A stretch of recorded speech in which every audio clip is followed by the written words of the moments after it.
Hi friends, ಇವತ್ತು ನಾನು ನಮ್ಮನೆ ತೋಟಕ್ಕೆ ಬಂದಿದ್ದೆ. ಇಲ್ಲಿ ನೋಡ್ಬೋದು ಅಂಜೂರ ಹಣ್ಣಾಗಿದೆ ಸಖತ್ತಾಗಿ.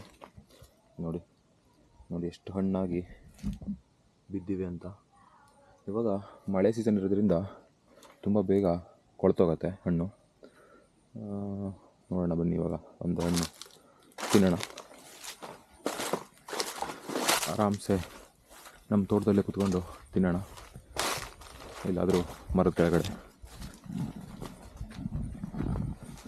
ಅಂಜೂರ ಹಣ್ಣು ತುಂಬ ಹೆಲ್ತಿಗೆ ಒಳ್ಳೆಯದಂತೆ, ಬಾಡಿಗೆ ತಂಪು ಅಂತ ಹೇಳ್ತಾರೆ. ಬನ್ನಿ ಇಲ್ಲೇ ಕೂರೋಣ ಆರಾಮ್ಸೆ.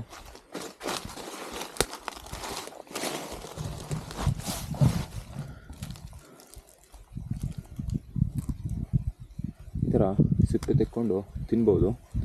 ಅಂದರೆ ನಮ್ಮ ಹಳ್ಳಿ ಕಡೆ ಎಲ್ಲ ಸಿಪ್ಪೆ ತೆಗಿಬೇಕು ಅಂತಲೇ ಇಲ್ಲ, ಯಾಕಂದರೆ ಡೈಲಿ ಮಳೆ ಬರ್ತಿದೆ ಮತ್ತು ಅಷ್ಟು ಧೂಳಿಂದು ಏನೂ ಸಮಸ್ಯೆ ಇರಲ್ಲ.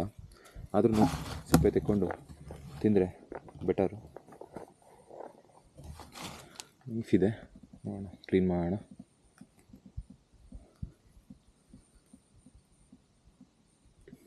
ಇದು ಅಂಟು ಥರ ಬರುತ್ತೆ, ಸೊ ಓಪನ್ ಮಾಡಿ ತೋರಿಸ್ತೀನಿ ನಿಮಗೆ ಹೇಗಿರುತ್ತೆ ಒಳಗೆ ಅಂತ.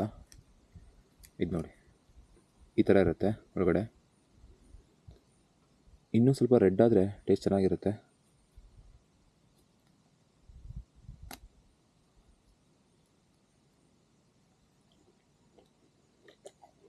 ಸಖತ್ ಸ್ವೀಟಾಗಿದೆ.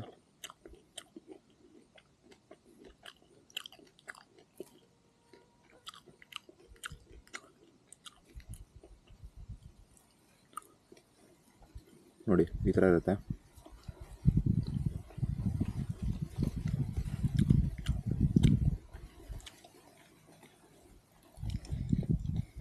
ನಾವು ಹಳ್ಳಿ ಕಡೆ ಮನೆಯಲ್ಲಿ 1 ಅಥವಾ 2 ಹಣ್ಣಿನ ಗಿಡ ಹಾಕ್ಕೊಂಡ್ಬಿಟ್ರೆ ನಮ್ಗೆ ಯಾವಾಗ ಬೇಕೋ ಆವಾಗ ಆರಾಮ್ಸೆ ಒಂದು ಹಣ್ಣು ಕಿತ್ಕೊಂಡು ತಿನ್ಬೋದು.